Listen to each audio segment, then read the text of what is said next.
soal berkata, Assalamualaikum warahmatullahi. Bila seseorang sudah berhasil meraih cita-cita melalui usaha keras doa, bagaimana agar tidak ujub atas keberhasilan itu?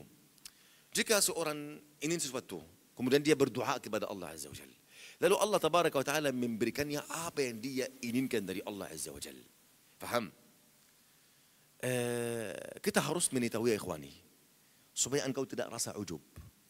Apa yang Allah berikan untuk engkau, apakah ini baik atau tidak? Apakah ini baik atau tidak? Masalah orang ingin usahanya akan sudah beruntung dan akan baik dan akan besar. Sudah Allah Azza wa Jal memberikan hal yang dia inginkan. Apakah pemberian Allah itu baik untuk saya atau tidak? Ini jadi fitnah untuk saya. Allah berfirman, "Wa nabluwakum bisyarri wal khairi fitnah." Dan kami menuju kalian dengan kebaikan dan dengan keburukan sebagai fitnah, ujian. Lalu jika Allah memberikan sesuatu untuk saya, ini ujian. Jika Allah menahan sesuatu dari saya, ini ujian juga. Maka ujian tetap sama engkau sampai engkau mati. Dalam kebaikan, dalam keburukan. Lalu jika Allah memberikan sesuatu untuk engkau, bagaimana engkau ujub? Ya akhi, syaitan ingin sesuatu dari Allah, langsung Allah memberikan. Apakah ini baik untuk syaitan? Syaitan meminta satu hal dari Allah, yaitu apa? Tidak mati sampai hari kiamat. Allah memberikan, oke. Apa masalah? Lihat, syaitan yang terlaknat, syaitan yang akan jadi penguasa untuk keburukan sampai hari kiamat, meminta satu hal dari Allah, Allah langsung berikan untuknya. Paham?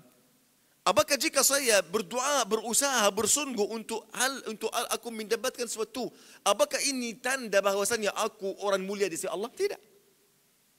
Tidak sama sekali. Paham ya ikhwani? Engkau harus tahu ini. Pemberian yang Allah berikan untuk saya, ini tidak berarti aku orang mulia atau tidak. Allah menahan sesuatu dari saya, ini tidak tanda bahwasannya aku buruk di sisi Allah atau tidak. Tidak. Paham? Bahkan kapan engkau tahu engkau dekat di sisi Allah?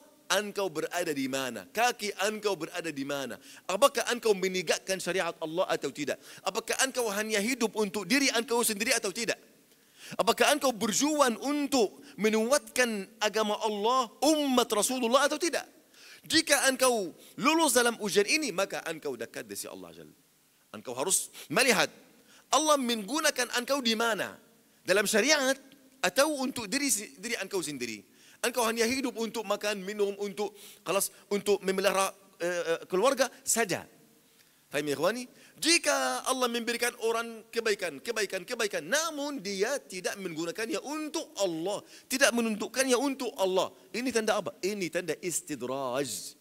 Kata Allah, "Sanastadrijuhum min haitsu la ya'lamun." Kami akan menambil mereka beransur-ansur dari arah yang mereka tidak sangkanya.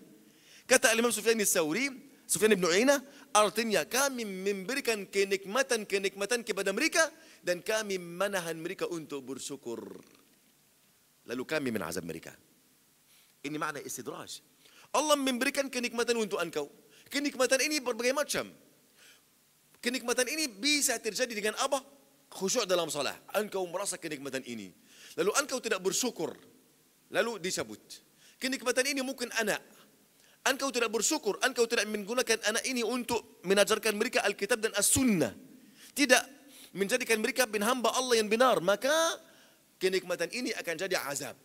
Azab bagaimana? Mereka akan durhaka. Faham? Kenikmatan ini bisa dengan harta. Orang menikmati dengan harta, tapi tidak menggunakannya, tidak menundukkannya dalam syariat Allah Azza wa Jalla. Akhirnya harta ini baginya azab. Wal'idzubillah. Azab. Faham? Lalu tidak berarti Allah memberikan sesuatu untuk saya sesuai dengan harapan saya. Faham? Ini tidak berarti ini salah satu tanda kebaikan untuk saya.